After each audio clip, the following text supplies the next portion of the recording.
क्या आप अक्सर जिस्म के दर्द में मुब्तला रहते हैं? कमर दर्द, गर्दन दर्द, घुटने दर्द या पीठ में खिंचाव महसूस करते हैं?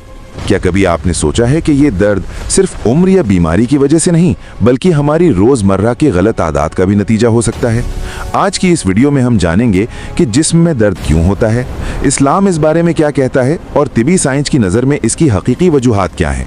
अल्लाह ताला कुरान मजीद में फरमाते हैं, तुम अपने आप को हलाकत की तरफ न डालो। सूरतुल बकरा आयत 195। इस आयत से ये समझ आता है कि जिस्म और जिंदगी की हिफाजत हमारी जिम्मेदारी है। हदीस में रसूलुल्लाह सल्लल्लाहु अलैहि वसल्लम ने फरमाया, तुम्हारे जिस्म का भी तुम पर हक है। सही बुखारी। यानी जिस्म को तकलीफ देना और इसकी गफलत करना इस्लाम हरगिज पसंद नहीं करता। अब अगर हम अमली तौर पर देखें तो जिस्म के दर्द की बुनियादी वजह ज़्यादातर लंबे वक्त तक गलत तरीके से बैठना, मोबाइल का ज़्यादा इस्तेमाल, वर्जिश न करना, ज़्यादा वज़न, नींद की कमी, ग़िज़ाइयत की कमी और ज़हनी दबाव है।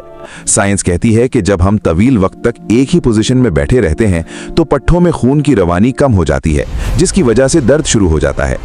अमली मिसाल के तौर पर एक ऑफिस वर्कर रोजाना 8 से 10 घंटे कंप्यूटर के सामने बैठा रहता है। आहिस्ता आहिस्ता उसकी गर्दन अकड़ जाती है और कमर में दर्द शुरू हो जाता है। इसी तरह एक मजदूर अगर भारी चीज गलत तरीके से उठाए तो अचानक पीठ में शदीद दर्द महसूस करता है।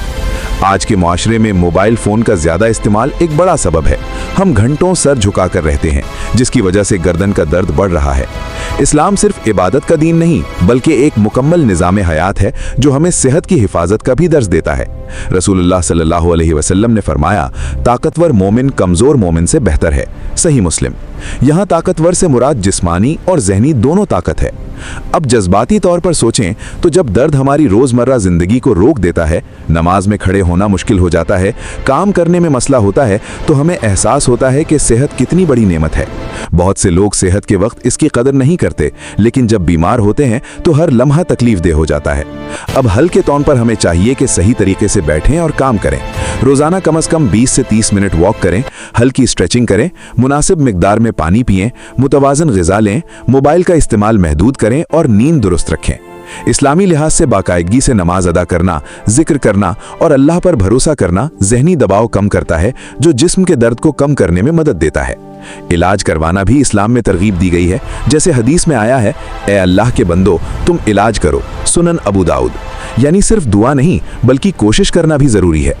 आखिरी बात यह है कि आपका जिस्म सिर्फ दुनिया के कामों के लिए नहीं, बल्कि ये अल्लाह की इबादत का एक जरिया है। इसलिए जिस्म की देखभाल करना भी इबादत का हिस्सा है।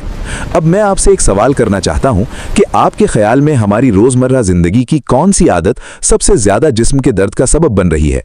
अपनी राय कमेंट में जरूर बताएं।